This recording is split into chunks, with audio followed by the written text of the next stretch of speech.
Hello Summoners and welcome back to another ProGuides video. My name is Nathan Ng and today we'll be discussing the underrated picks on patch 12.10. These champions are barely ever picked, but when played correctly, are just as good and sometimes even better than the most popular meta picks.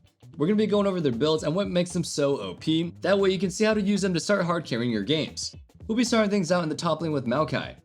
He's been much more popular as a support for the past couple of years, but he's still the same consistent top laner that he's always been. And now, with patch 12.10, he's actually pretty strong. Compared to other tanks, Maokai is especially suited for being able to be played as a duelist. He has low cooldowns to cycle through in fights, and his Q and W can be used to outplay a lot of enemy abilities. Since extended fights and tanks in general are stronger now, he may actually be a pretty slept on A or even S tier pick. He's got a solid laning phase, good dueling and skirmishing, provides big disruption in team fights, and is a surprisingly strong side laner. He can even duel bruisers like Camille and Fiora if you build for them. As an extra note, remember that you don't always have to build pure tank. If you are destroying your opponent and you want to push your lead, you can build Demonic Embrace to give you a huge boost to your damage in fights. Our meta videos like this one are a great way to keep up with what's going on in League, so you know what picks are worth learning and which ones you should drop, but that's not enough to climb. If you're really serious about finally ranking up this season, you should consider visiting us over at ProGuides.com. We have courses from all your favorite streamers in Pro, like Core JJ, Aftermooth, and Xmithy to really help you understand how to play your role. And if you want a more personalized one-on-one experience, our top tier coaches are available 24/7 to help you anytime that you want it. Whichever option you choose, stop spinning your wheels on your own and get on the fast track to higher elo today. Now let's get back on topic, shall we? Our second top laner is Sejuani. She's an unexpectedly strong early game champion, with her dominating almost all of the other melee champions. Her trading power leaves your enemy with little to no room for counterplay. You move in for little bursts of damage, meanwhile your opponent is just too busy being CC'd to do anything back to you. After you stack your E and whack your opponent, you should back off until your E lockout expires and go in for another trade. This is a simple yet effective way to whittle down your opponent until you can go ahead and take an all-in against them. Post laning phase, you do standard tank things. Group up and serve as a thick frontliner with strong engage and disruption. But if you're in a game where teamfighting just seems impossible, building Hullbreaker and perma-side laning does work as the last resort. Taking a look now at the jungle, this is probably the role where most people really need to pay attention. In most other lanes, the most played champions are generally some of the strongest, which makes total sense. But the jungle is an exception. Graves and Lee Sin may seem fun to play, but to me there's nothing fun about picking champions with awful stats. Yet even with both of their win rates being in the red, they remain the two most popular champions among jungle mains in gold and plat elo. When you expand the scope to include all elos, you see the same thing. But looking at the most popular junglers across all of solo queue, literally the top 4 all have negative win rates. If you're serious about actually climbing, you should really consider swapping up your champion pool to see what's reliable over what's flashy. Okay, enough of that spiel. Let's get into the actual picks. The first one that we want to talk about is Mordekaiser. Usually when questioning what a good pick is, you want to think in terms of what they bring to a comp, and in this case, you can check off a lot of boxes. He's tanky enough that he can serve as a frontliner, while still doing enough damage to be a major threat in fights so he can still carry games. His ultimate can be used on high priority targets to solo kill them in fights, but can also be used as a peeling tool, taking an enemy diver away from your backline. You can also flex his itemization, building more damage as needed depending on the enemy comp. Another jungler that you may want to consider picking up is Skarner. Any champion that can consistently make picks in the mid to late game portions of the game is strong, since doing so will almost always lead to free objectives and even sometimes the entire game being won. And when it comes to making picks, no one is as good as Skarner. If an opponent doesn't have the QSS tax, there really isn't any counterplay to popping Chem Tank and using Flash ult to impale them and drag them back to your team. It should go without saying, but anytime your ultimate is up, you should be with at least one teammate trying to force this to happen. The one downside to Skarner is that he's generally a little bit more team reliant, but that's only if you go with our standard build. Also, another downside, my personal opinion, I think he's incredibly boring, but not as boring as Sejuani.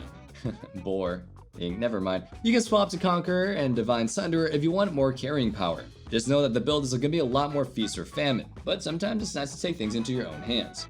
Now for our mid laners, the first champion that we have for you is AP Kog'Maw. With this patch making bursty all-in champions weaker, naturally poke style champions are going to be a lot more powerful. It'll be a lot more harder for your opponent to just try to go in on you, giving you a much better shot of scaling up. I'd even go as far as to say that champions like Kog'Maw and Xerath may be even super dominant now. On top of his really strong laning phase and oppressive poke later on into the game, Kog'Maw also brings some of the best wave clear in the game as well. So when the rest of your team isn't doing so great early, you can stall the game out single-handedly all on your own. The other mid laner that you should probably pay more attention to is Kennen. I think it's kind of shocking that he's underplayed enough to make this list. He's been performing better than the vast majority of mid laners for months now, yet remains almost entirely uncontested. He has super good laning, able to bully melee and range champions alike, and once you have his ultimate, you should be instantly able to carry in skirmishes or team fights for the rest of the game. With most champions having AoE ultimates, you're either getting CC to set up allies to bring down your foes, or the damage to follow up on your team's engage. But with Kennen, you get both. When you get a really good ultimate in, it's just a very stunning play. There's no arguing a well-timed Kennen ult can completely turn a game around, or just help you close an already winning game out. But is it the best ult in the game? That brings us to today's question of the day. What champion has the strongest team fighting ultimate? Let us know who and why down in the comments below. Now let's get back on topic. Moving things down to the bot lane, the first pick that we have for you is Seraphine. While it's much more popular to see her played as a support, Seraphine has been a much better bot lane carry for a while now. And with this patch making utility champions and those that do well in extended fights much better, she's just going to be even stronger. Obviously, she isn't some crazy, overloaded 1v9 machine. At the end of the day, she's an enchanter, and that means playing with her team is to facilitate them to carry the game. But what she just does so insanely well is you're kind of carrying in your own way.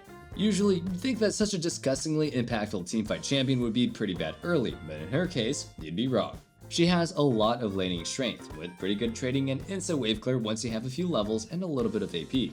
With a ton of pros and virtually no cons, there's a strong argument that Seraphine is probably the best champion for climbing in this role right now, especially considering the low effort needed to make her work. The other bot lane pick that we have is Kog'Maw. That's right, he makes the list in two different roles. But while he may be the same champion, when you play him as an ADC, it's a completely different experience. He's an insane 1v9 machine if you know how to scale up and reach the mid game consistently. That's probably the part that deters people from picking him up very often. But Kog'Maw being a weak early game champion is a pretty big misconception. It's not that he is weak, it's just that you have to know how to play around his W's cooldown. When it's up, you can actually outtrade almost any bot lane opponent, especially if your positioning is good. It's just a matter of fighting as long as you can when you have it and backing up once it wears off. The other drawback that people may fear is his immobility. Not having a dash or any other way to escape divers may sound scary, but with the tankier build that you go for now, that really doesn't matter as much. With great positioning, you should be easily able to kill the enemy team before they can even bring you down. If you feel like you need some extra help learning how to play champions with the touchy laning phase or just how to navigate team fights, you know we've got your back. Our coaches are always ready to help you instantly level up your skills. Now for our supports. The first champion that we have is Rell. She's a champion that you generally want to reserve as a counter pick. If you just blind pick her, you can very easily feel powerless against enemy comps that you want to peel and kite. But when you get to play her against enemy comps that want to go hard in the paint, she's insanely strong. She can even single-handedly dismantle wombo combo attempts if you time your counter engage correctly. As far as the build, the one that we gave is a little bit squishier, with the focus on utility, but you can go for a tankier one if you're the main frontliner. To do that, run Aftershock and build Solari as your mythic.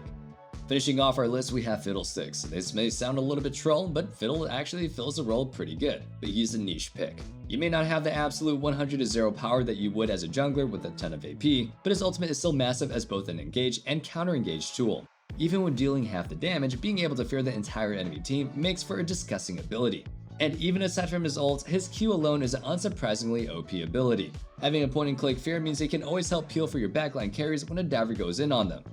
And that wraps things up for our underrated picks on patch 12.10. Hope you guys enjoyed the video. If you did, make sure you sub so you never miss out on our meta guides, and you're always in the loop on what the best picks are. Remember to let us know what champion you think has the best team fighting ultimate down in the comments below. And one last thing, don't forget to check out our Discord in the description box below, where you can discuss League further, or just hang out and be part of the community. I can't wait to see you guys back in the next video, but until then, stay safe, stay healthy, and have a wonderful day. Peace.